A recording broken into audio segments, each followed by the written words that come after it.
For today's video, we're going to look at pieces made by Homer Laughlin in the early 1980s.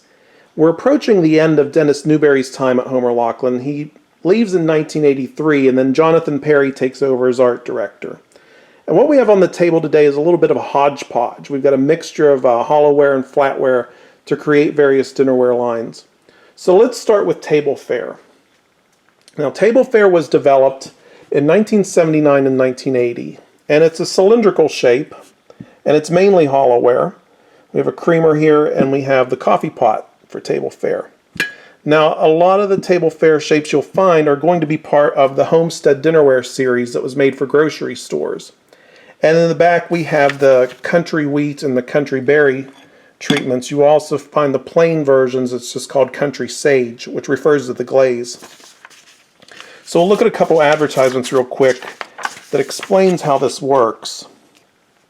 And the one store that sold this was Alpha Beta in 1983, but others did as well, but they were the primary buyer for this. And we see the three patterns here. So you would get coupons. Every time you spent $5, you would get a little bonus coupon that you would paste in a folder.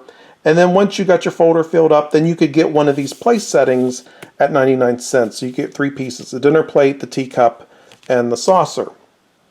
Then you could buy the accessory pieces at discounted prices. And we see Harlequin flatware mixed with table fare hollowware. And we have a full assortment here. So besides the three-piece place setting, there was the salad plate and the soup cereal bowl. Both of those come from Harlequin. The sugar bowl and creamer, those come from table fare. The vegetable bowl and platter, now the platter is actually the chop plate, and those come from Harlequin. Then everything else comes from table fare. The casserole, the coffee server, the butter dish, the shakers, the gravy boat, and then we have a mug. Well, we have a pair of mugs being offered here. And we see the mug that was used in table fare with this sage glaze. This is the Shakespeare shape. It was used mainly in hotelware, but it's picked up and used here with this promotion. So that's a little bit about Homestead Dinnerware. We usually call this table fare. We shouldn't be calling it table fare. It's sort of like calling a specific pattern on the Virginia Rose shape Virginia Rose. Well, no, Virginia Rose is a shape, just like table fare is a shape. But it's not that big of a deal, really. I mean, it's not like people are breaking down the doors to get this line. It's a very common line. It was a pretty good seller for several years. See another advertisement here. The covered casserole is being offered for $15.99. The regular price was $17.99. The sage glaze was used in other forms. We see one here. This pattern is called Country Rose. The date codes can be hard to see on these, but this is from 1984. So that's a little bit about our Homestead Dinnerware. The table fare shapes were used also with International. So you see these pieces with the brown jet spray on the edge. Again, with Dennis Newberry, he liked to put USA in most of his hollowware. I don't know if that's going to show up or not. There we go. Oh, it's upside down. Hold on. There it is, USA. So again, there's your creamer and your coffee pot from table fare. This pattern uses Harlequin flatware. It's called Bennington. You can also find this on the sage glaze as well, but here we see it on plain white. And you can find Harlequin that was just undecorated blanks in white. It's pretty rare, but it's out there. It was an actual line. This piece is not marked. Then we have the Cambridge series. So in the back we have Cambridge Rose, then we have Cambridge Brown, and Cambridge Blue. So this is a mixed set. So the flatware that you see in the back, we have the 10-inch plate and the 7-inch plate. They're using Harlequin. And it should be marked, yeah, 1982. This is a table fare soup cereal. It's not the curved bowl that you would ordinarily find on Harlequin.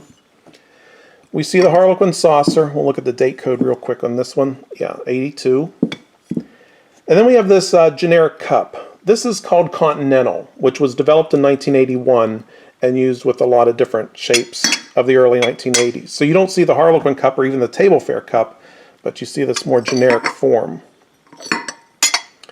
And the sugar and creamer comes from a shape called Parliament. Now it looks like Brittany, But I talked a little bit about Parliament in the Brittany video when we looked at silk screens. Parliament was made in 1980, and there are only 3 pieces, the sugar, the creamer, and the sauce boat. And what it is the Brittany hollowware with this redesigned handle. So it's not as exaggerated. And if you have shapes that are made during the 2 time periods, you can find both styles. So here's a Brittany one on the left with the tall ears, and then here's the one with the short ears on the right. This is Parliament. Again, this is Shakespeare Country is the name of the pattern. So Brittany and Parliament. So if you find any Parliament sugar bowls or creamers or sauce boats, then you know that has to be from the 80s. Now here's some Harlequin and table fare I wanted to show. I really don't have any information on this, but I wanted to put this out there because every once in a while someone will find a piece of Harlequin in a pastel glaze. And almost always it's never marked. So we have this mint green. It's not chartreuse. It might look like chartreuse in the video, but it's not. It's a mint green color. And we have this like lemon yellow glaze. It is not Harlequin yellow. It's a little bit brighter. But we see this table fare soup cereal, and then we see the table fare saucers. So that's how we know it's from the 1980s. And you can find like a pale purple. There's also a pale blue. I think there may be 6 or 7 different pastel glazes. Now I suspect, and I have to stress that I suspect, this is me speculating, that this was something that didn't go into production, that it was, you know, quite a bit of it was made and then either sold at the outlet, that happens every once in a while, or it just got out somehow and just was picked up by collectors. But I just wanted to put that out there in case you ever find any odd pastel colored Harlequin, that it comes from the 80s, and we know this simply because of the table fare pieces that are involved. A couple more mixed sets. Here we see this Cavalier plate in the back. This is Millbrook with the green band and brown encasing lines. I don't think it has a marking. No. And then we see the Parliament sugar and creamer in blue. This is called Solitude. So again, you see the small handles.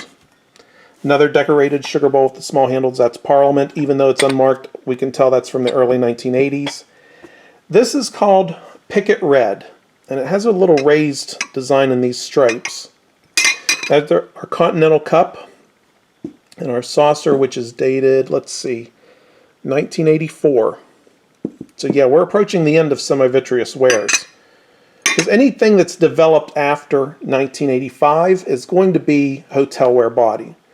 So yeah, this video marks the end of our little journey of looking all these commercially available tablewares. And then we have this pattern. This is called Antique. Let's see what year this comes from. This is 1982. Cavalier shape, but we're using our Continental Cup again.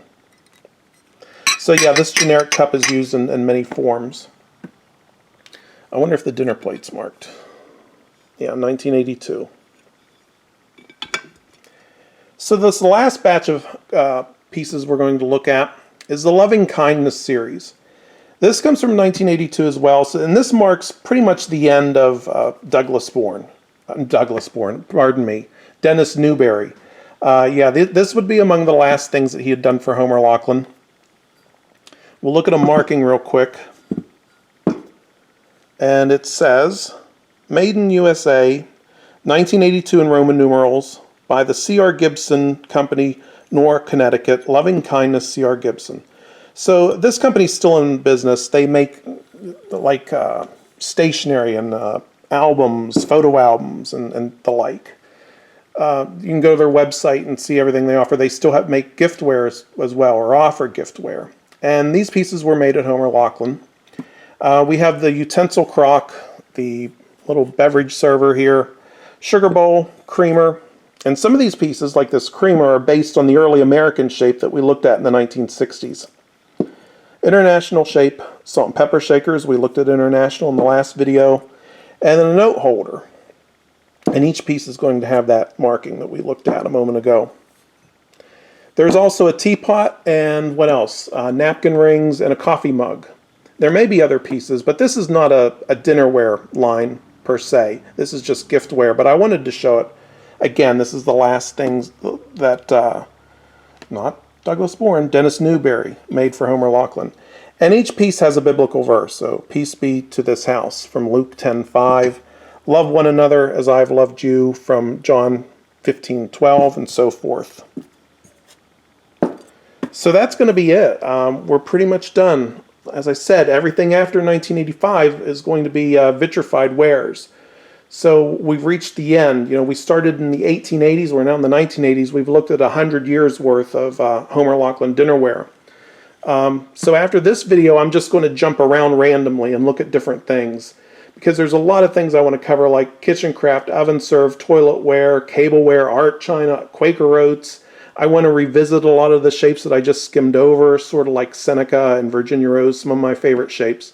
So we'll keep going. So I hope you're enjoying the videos, and keep watching, and there's more to come.